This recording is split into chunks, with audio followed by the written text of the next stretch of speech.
श्री दुर्गाय नमः। प्रथमोध्याय। मेधा ऋषि का राजा और सूरज समाधि को भगवती महिमा बताते हुए मधुकैटभ का वध प्रसंग सुनना। यानी कि मैं इसे हिंदी में दुर्गा सप्तशती के पहले अध्याय को शुद्ध हिंदी में आपको वर्णन करके सुनाती हूँ। प्रथम चरित्र के ब्रह्मा ऋषि, महाकाली देवता, गायत्री, चंद्र, नंदा, शक्ति, रक्तंदिका, बीज, अग्नि तत्व और ऋग्वेद स्वरूप हैं। श्री महाकाली देवता की प्रसन्नता के लिए प्रथम चरित्र के जप में विनियोग किया जाता है। भगवान विष्णु के सो जाने पर मधु और कैटभ को मारने के लिए कमल जन्मा ब्रह्मा जी ने जिनका स्तवन किया था, उन महाकाली देवी का मैं सेवन करता हूँ। वे अपने 10 हाथों में खड्ग, चक्र, गदा, बाण, धनुष, परिघ, शूल, भुसंडी, मस्तक और शंख धारण करती हैं। उनके 3 नेत्र हैं। वे समस्त अंगों में दिव्य आभूषणों से विभूषित हैं। उनके शरीर की कांति नीलमणि के समान है तथा वे 10 मुख और 10 पैरों से युक्त हैं। मार्कंडेय जी बोले, सूर्य के पुत्र सर्वावती की कथा विस्तार पूर्वक कहता हूँ, सुनो। सूर्य कुमार महाभाग सर्वाणी भगवती महामाया के अनुग्रह से जिस प्रकार मनवंतर के स्वामी हुए, वही प्रसंग सुनाता हूँ। पूर्व काल की बात है कि जिस मनवंतर में सूरज नाम के एक राजा थे, वे जो चैत्र वंश में उत्पन्न हुए थे, उनका समस्त भूमंडल पर अधिकार था। वे प्रजा का अपने औरस पुत्रों की भांति धर्मपूर्वक पालन करते थे, तो भी उस कोला विध्वंसी नाम के क्षत्रिय उनके शत्रु हो गए। राजा सूरत की दंड नीति बड़ी प्रबल थी। उनका शत्रुओं के साथ संग्राम हुआ। यद्यपि कोला विध्वंसी संख्या में कम थे, तो भी राजा सूरत युद्ध में उनसे परास्त हो गए। तब वे युद्ध भूमि से अपने नगर को लौट आए और केवल अपने देश के राजा होकर रहने लगे। समूची पृथ्वी से अब उनका अधिकार जाता रहा, किंतु वहाँ भी उन प्रबल शत्रुओं के उस समय महाभाग राजा सूरत आक्रमण कर दिया। राजा का बल क्षीण हो चला था, इसलिए उनके दुष्ट, बलवान एवं दुर्वात्मा मंत्रियों ने वहां उनकी राजधानी में भी राजकीय सेना और खजाने को हथिया लिया। सूरत का प्रभुत्व नष्ट हो चुका था, इसलिए वे शिकार खेलने के लिए घोड़े पर चढ़कर वहां से अकेले ही एक घने जंगल में चले गए। वहां उन्होंने विप्रवर मेधा मुनि का आश्रम देखा, जहाँ जितने ही हिंसक जीव अपनी स्वाभाविक हिंसावृत्ति छोड़कर परम शांति भाव से रहते थे। मुनि के बहुत से शिष्य उस वन की शोभा को बढ़ा रहे थे। वहां जाने पर मुनि ने उनका सत्कार किया और उन मुनि श्रेष्ठ के आश्रम पर इधर उधर विचरते हुए कुछ काल तक रहे। फिर ममता से आकृष्ट होकर वहां इस प्रकार चिंता करने लगे, पूर्व काल में मेरे पूर्वजों ने जिसका पालन किया था, वही नगर आज मुझसे रहित है। पता नहीं मेरे दुराचारी भृत्यगण उसकी धर्मपूर्वक रक्षा करते हैं या नहीं। जो सदा मद की वर्षा करने वाला और सूरवीर था, वह मेरा प्रधान हाथी अब शत्रुओं के अधीन होकर न जाने किन भोगों को भोगता होगा। जो लोग मेरी कृपा, धन और भोजन पाने से सदा मेरे पीछे पीछे चलते थे, वे निश्चय ही अब दूसरे राजा ने उन अपेवी लोगों के द्वारा सदा खर्च होते रहने के कारण अत्यंत कष्ट से जमा किया हुआ मेरा वह खजाना खाली हो जाएगा। ये तथा और भी कई बातें राजा सूरत निरंतर सोचते रहते थे। एक दिन उन्होंने वहां विप्रवर मेधा के आश्रम में निकट एक वैश्य को देखा और उससे पूछा, भाई तुम कौन हो? यहाँ तुम्हारे आने का क्या कारण है? तुम क्यों शोकग्रस्त हो और अनमने से दिखाई देते हो? राजा सूरत का यह प्रेम पूर्वक कहा हुआ वचन सुनकर वैश्य ने विनीत भाव से उन्हें प्रणाम करके कहा। वैश्य बोला, राजन, मैं धनियों के कुल में उत्पन्न एक वैश्य हूँ। मेरा नाम समाधि है। मेरे दुष्ट स्त्री पुत्रों ने धन के लोभ से मुझे घर से बाहर निकाल दिया है। मैं इस समय धन, स्त्री और पुत्रों से वंचित हूँ। मेरे विश्वसनीय बंधुओं ने मेरा ही धन लेकर मुझे दूर कर दिया है, इसलिए मैं दुखी होकर मैं वन में चला आया हूँ। यहाँ रहकर मैं इस बात को नहीं जानता कि मेरे पुत्रों की स्त्री और स्वजनों की कुशल हैं या नहीं हैं। इस समय घर में कुशलता से रहते हैं अथवा उन्हें कोई कष्ट है। वे मेरे पुत्र कैसे हैं? क्या वे सदाचारी हैं अथवा दुराचारी हो गए हैं? राजा ने पूछा, जिन लोभी स्त्री पुत्र आदि ने धन के कारण तुम्हें घर से निकाल दिया, उनके प्रति तुम्हारी चिंता में इतना स्नेह बंधन क्यों है? वैश्य बोला, आप मेरे विषय में जैसी बात कर रहे हैं वह सब ठीक है, किंतु क्या करूं? मेरा मन निष्ठुरता नहीं धारण करता। जिन्होंने धन के लोभ में पड़कर पिता के प्रति स्नेह, पति के प्रति प्रेम तथा आत्मीयजन के प्रति अनुराग को तिलांजलि दे मुझे घर से निकाल दिया है। उन्हीं के प्रति मेरे हृदय में इतना स्नेह है। महामते, गुणहीन बंधुओं के प्रति भी जो मेरा चित्त इस प्रकार प्रेम मग्न हो रहा है, यह क्या है? इस बात को मैं जानकर भी नहीं जान पाता, इसलिए मैं लंबी सांसें ले रहा हूँ और मेरा हृदय अत्यंत दुखित हो रहा है। उन लोगों में प्रेम का सर्वथा अभाव है तो भी उनके प्रति जो मेरा मन निष्ठुर नहीं हो पाता, इसके लिए मैं क्या करूं? मार्कंडेय जी कहते हैं, ब्रह्मांड तदंतर राजाओं में श्रेष्ठ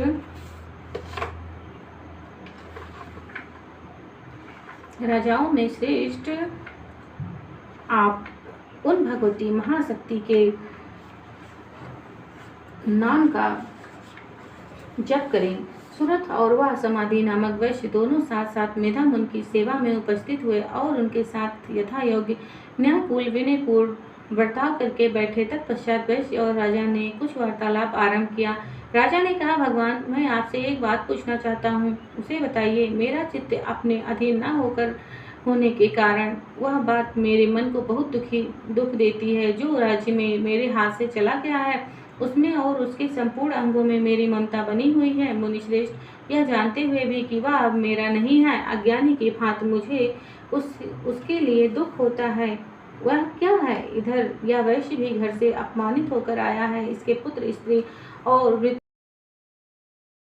जिन्होंने भी इसका परित्याग कर दिया है, तो भी यह उनके प्रति अत्यंत हार्दिक स्नेह रखता है। इस प्रकार यह तथा मैं दोनों ही बहुत दुखी हैं। जिसमें प्रत्यक्ष दोष देखा गया है, उस विषय के लिए भी हमारे मन में ममता जनित आकर्षण पैदा हो रहा है। महाभाग, हम दोनों समझदार हैं, तो भी इसमें जो मोह पैदा हुआ है, यह क्या है? विवेक शून्य पुरुष की भांति मुझ में और इसमें भी यह मूढ़ता प्रत्यक्ष दिखाई देती है। ऋषि बोले, महाभाग, विषय मार्ग का ज्ञान सब जीवों को है, इसी प्रकार विषय भी सबके लिए अलग अलग है। कुछ प्राणी दिन में नहीं देख सकते और दूसरे रात में नहीं देख सकते, तथा कुछ जीव ऐसे हैं जो दिन और रात्रि में भी बराबर देख सकते हैं। यह ठीक है, मनुष्य समझदार होते हैं, किंतु केवल वे ही ऐसे नहीं होते। पशु पक्षी और मृग आदि सभी प्राणी समझदार होते हैं। मनुष्यों की समझ भी वैसा ही होता है जैसी उन मृग और पक्षियों की होती है, तथा जैसी मनुष्यों की होती है वैसी उन मृग पक्षी आदि की भी होती है। यह तथा अन्य बातें भी प्राय दोनों में समान है। समझ होने पर भी पक्षियों को तो देखो, ये स्वयं भूखों से पीड़ित होते हुए अन्न के दाने डाल रहे हैं। नर श्रेष्ठ, क्या तुम नहीं देखते कि ये मनुष्य समझदार होते हुए भी लोभवश अपने किए हुए उपकार का बदला पाने के लिए पुत्रों की अभिलाषा करते हैं? यद्यपि उन सब में समझ की कमी नहीं है, तथापि वे संसार के स्थित जन्म मरण की परंपरा बनाए रखने वाली भगवती महामाया के प्रभाव द्वारा ममतामय भंवर से युक्त होकर मोह के गहरे गर्त में गिराए गए हैं। इसलिए इसमें आश्चर्य नहीं करना चाहिए। जगदीश्वर भगवान विष्णु की योग निद्रा रूपा जो भगवती महामाया है, उन्हीं से यह जगत मोहित हो रहा है। वे भगवती महामाया देवी ज्ञानियों के भी चित्त को बलपूर्वक खींचकर मुंह में डाल देती हैं। वे ही इस संपूर्ण चराचर जगत की सृष्टि करती हैं, तथा वे ही प्रसन्न होने पर मनुष्यों को मुक्ति के लिए वरदान देती हैं। वे ही परा विद्या, संसार बंधन और मोक्ष की हेतुभूता सनातना देवी तथा संपूर्ण ईश्वरों की अधीश्वरी है। राजा ने पूछा, भगवान, जिन्हें आप महामाया कहते हैं, वे देवी कौन है? ब्रह्मांड, उनका आविर्भाव कैसे हुआ है तथा उनके चरित्र कौन कौन है? ब्रह्मावेताओं में श्रेष्ठ महर्षि उन देवी का जैसा प्रभाव हो, जैसा स्वरूप हो और जिस प्रकार प्रादुर्भाव हुआ हो, वह सब मैं आपके मुख से सुनना चाहता हूँ। ऋषि बोले, राजन, वास्तव में तो वे देवी नित्य रूपा ही हैं। संपूर्ण जगत उन्हीं का रूप है तथा उन्होंने समस्त विश्व को व्याप्त कर रखा है। तथापि उनका प्राकट्य अनेक प्रकार से होता है, वह मुझसे सुनो। यद्यपि वे नित्य और अजन्मा है तथापि जब देवताओं कार्य सिद्ध करने के लिए प्रकट होती हैं, उस समय लोक में उत्पन्न हुई कहलाती हैं। कल्प के अंत में जब संपूर्ण जगत एकारणवों में निमग्न हो रहा था, सबके प्रभु भगवान विष्णु शेषनाग की सैया बिछाकर योग निद्रा आश्रय ले सो रहे थे। उस समय उनके कानों के मैल से दो भयंकर असुर उत्पन्न हुए, जो मधु और कैटभ के नाम से विख्यात थे।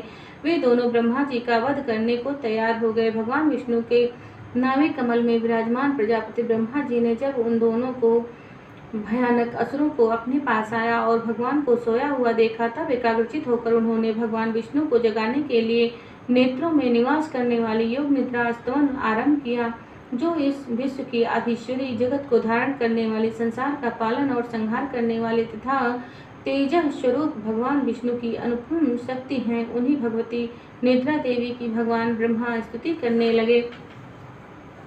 ब्रह्मा जी ने कहा, देवी तुम स्वहा हो, तुम ही स्वधा हो और तुम ही पुष्टकार हो। स्वर भी तुम्हारे ही स्वरूप हैं। तुम्हारी जीवन दायिनी सुधा हो। नित्य अक्षर प्रणव में आकर उकार मकार इन 3 मात्राओं के रूप में तुम ही स्थित हो, तथा इन 3 मात्राओं के अतिरिक्त जो बिंदु रूपा नित्य अर्ध मात्रा है, जिसका विशेष रूप से उच्चारण नहीं किया जा सकता, वह भी तुम ही हो।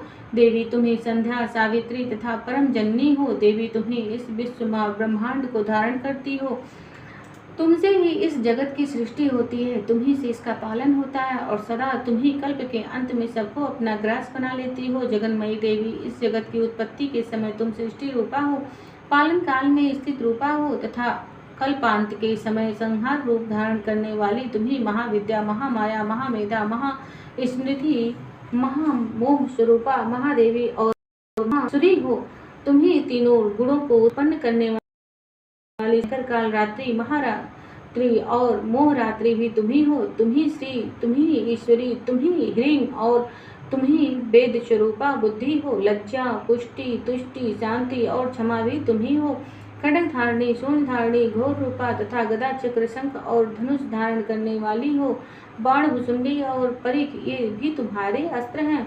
तुम सौम्य और सौम्यतर हो। इतना ही नहीं, जितने भी सौम्य एवं सुंदर पदार्थ हैं, उन सबकी अपेक्षा तुम अत्यधिक सुंदर हो।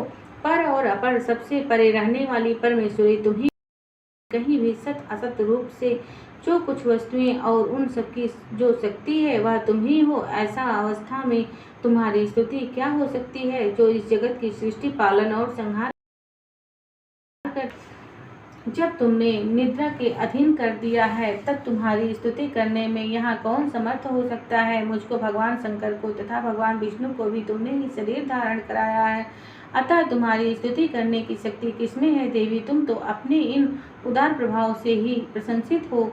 ये जो दोनों दुर्धर्ष असुर मद और कर्टभ हैं, इनको मोह में डाल दो और जगदीश्वर भगवान विष्णु को शीघ्र ही जगा दो। साथ ही इनके भीतर इन दोनों महान असुरों को मार डालने की बुद्धि उत्पन्न कर दो।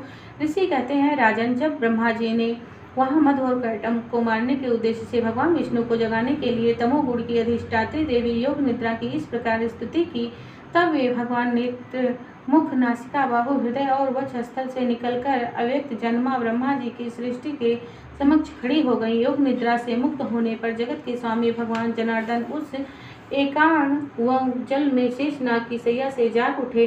फिर उन्होंने दोनों असुरों को देखा। वे दुरात्मा मद और कर्टभ अत्यंत बलवान तथा पराक्रमी थे और क्रोध से लाल आंखें किए ब्रह्मा जी को खा जाने के लिए उद्योग कर रहे थे। तब भगवान श्री हरि ने उठकर उन दोनों के साथ 5000 वर्षों तक केवल महाबाहु युद्ध किया। वे दोनों भी अत्यंत बल के कारण उन्मत्त हो रहे थे। इधर महामाया ने भी उन्हें मोह में डाल रखा था, इसलिए वे भगवान विष्णु से कहने लगे, हम तुम्हारी वीरता से संतुष्ट हैं, तुम हम लोगों से कोई वर मांगो। श्री भगवान बोले, यदि तुम दोनों मुझ पर प्रसन्न हो तो अब मेरे हाथ से मारे जाओ। बस इतना सा ही मैंने वर मांगा है, यहाँ दूसरे किसी वर से क्या लेना देना है।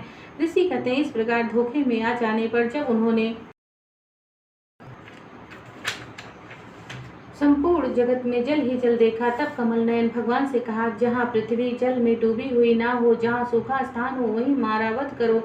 ऋषि कहते हैं, तब तथास्तु कहकर शंख, चक्र और गदा धारण करने वाले भगवान ने उन दोनों के मस्तक अपनी जांघ पर रखकर चक्र से काट डाले। इस प्रकार ये देवी महामाया ब्रह्मा जी की स्तुति करने पर स्वयं प्रकट हुई थी। अब पुनः तुमसे उनके प्रभाव का वर्णन करता हूँ, सुनो।